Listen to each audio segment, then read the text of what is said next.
In two recent by-elections in Quebec, hidden behind the headlines of victories for the Parti québécois was another story. Coming in second place was not one of the province's most dominant parties, it was Quebec's Conservative Party, and those results were not necessarily a surprise. Le Parti conservateur du Québec is now ahead of the CEQ and Québec Solidaire, according to a recent province-wide poll that suggests they might be able to win some seats at the National Assembly in the next election, quite a rise for a party on the margins of Quebec politics just a few years ago.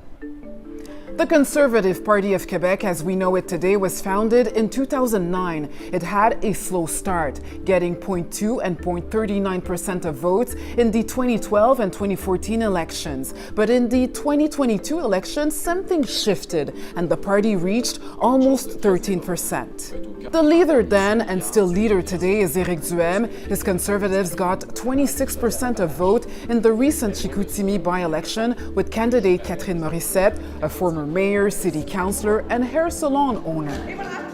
There are many reasons to explain why the Quebec Conservatives are gaining more interest in recent years and attracting more voters outside the conservative-leaning region of Quebec City. They have to be taken seriously. There is potential for growth for the Conservative Party of Quebec. The challenge was and remains broadening the tent and moving beyond what was up until now, maybe a movement that was a little bit more on the margins, try to transform this into a bigger tent.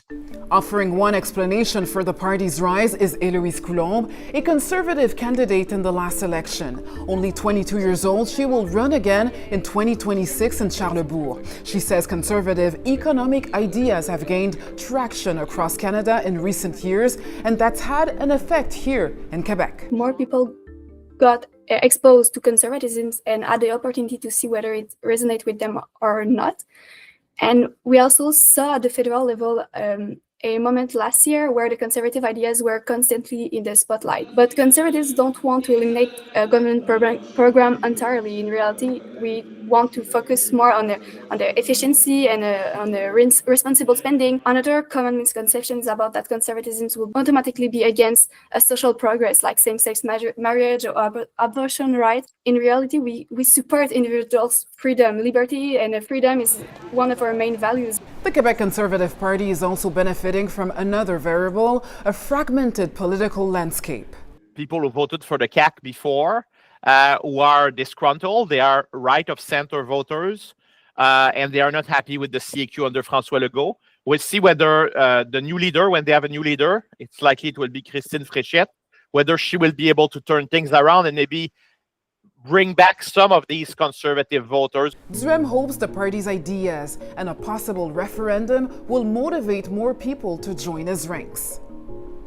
I'm telling Anglo-Quebecers that they should join us as well, because this is the battle that is going on, and if we want to stop the Parti québécois and its referendum, there needs to be even more support for the Conservatives, and I'm asking the Anglo-Quebecers who are still faithful to the Liberals to join us ASAP.